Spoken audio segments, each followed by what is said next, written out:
All right, in a previous video, I show you how do we find the z-scores for all of these numbers you see on this number line. Okay, and it was basically you were counting how many standard deviations. In this case, I'm counting by 9. The standard deviation is 9, so I'm counting by 9. So I counted how many 9s I used to get each of these numbers that you see on the line. Okay, now remember, x-scores are the actual values that you collected in real life. In this case, it was the actual test score of students got or earned in a test. Okay, and 74 as a z-score will be 0 because it's 0. You count as 0 nines, 0 standard deviation to get to 74 from 74. And the same thing happened with all the other numbers. So 1, it means that 83 is 1 9 away from 74, 1 standard deviation. And 2, it means that 92 is 2 9s away from 74, 2 standard deviation.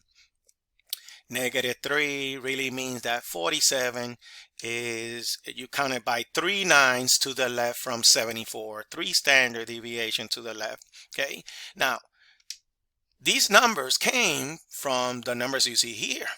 Now let's suppose I'm interested in, let's say I have a student who got a test score of 67, which you can see right there on the data set. Now where is 67 in this picture? Let's put it in. Okay, 67 in the X line, because that's an actual score, test score, it's going to be in between 65 and 56, and in fact it's going to be much closer to 65 than oops, I did that wrong. Let me go back. I put it in the wrong place. 67 is going to be in between 65 and 74, but it's going to be much closer to the 65 than to the 74. So 67 is around there.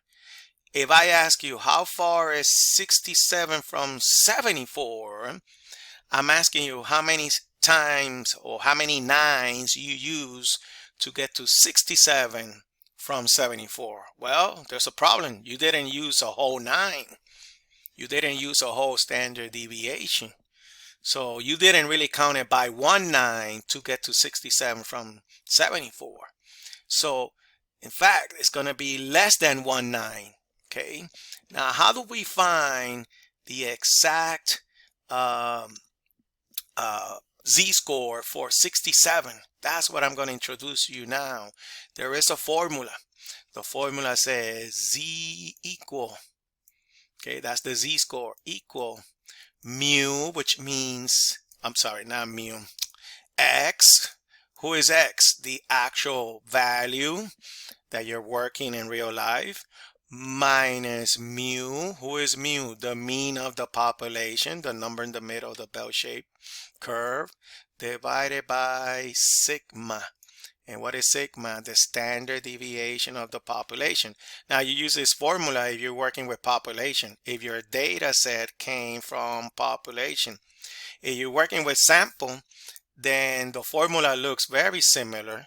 However, we're gonna use different symbols.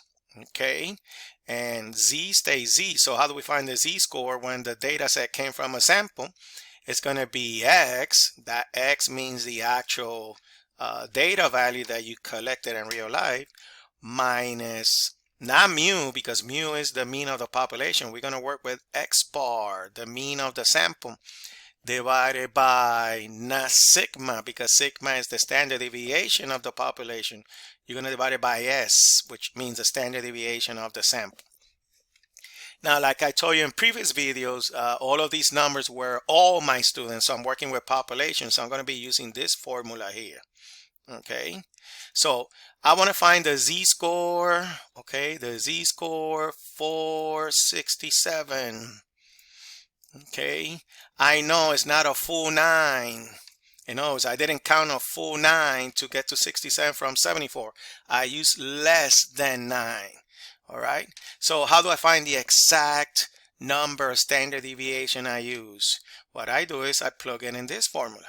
So who's my x? This is my x, the 67, because that's the actual number I'm working right now. I'm going to subtract the mean. And who's the mean? The 74. And I'm going to divide that by the standard deviation. And who is my standard deviation? How much you're counting by every single time here? By 9. And then use your calculator. That's what I'm going to show you now. Here's my calculator. Subtract 67 minus 74. I got -7. And then whatever answer I get, divide that by 9. And you're going to get this decimal. So you get -0. Now, when you get one of these long decimals, when you're working with z-scores, you always round to 2 decimal places. So you should have 2 digits to the right of the decimal point. So this will be -0.78. And you can see I didn't count by 1 full 9 to the left. I count less than 1 full 9. I counted less than 1 standard deviation to the left. I counted like 3/4 of a standard deviation to the left. That's what this number is saying. If I ask you find the z-score for, let's say, another score from this list here. Let's say somebody who got an 82.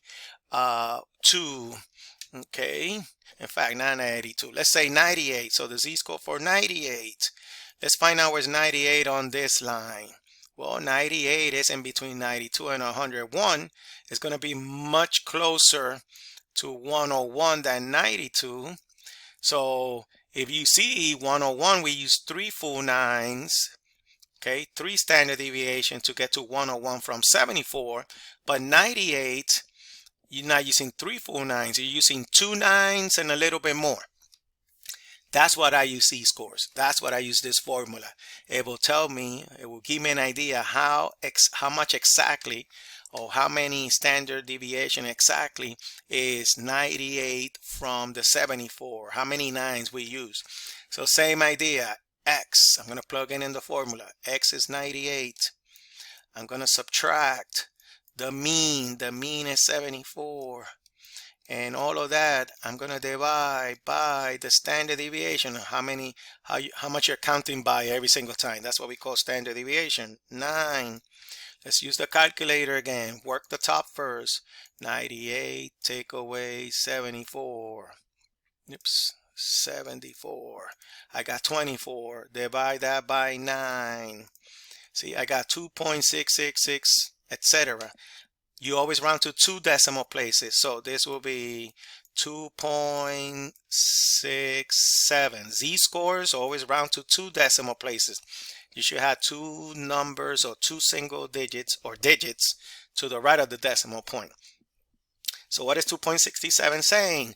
That 98, you use 2 full 9s and a little bit more to get to 98 from 74. And that's how you find the z-score.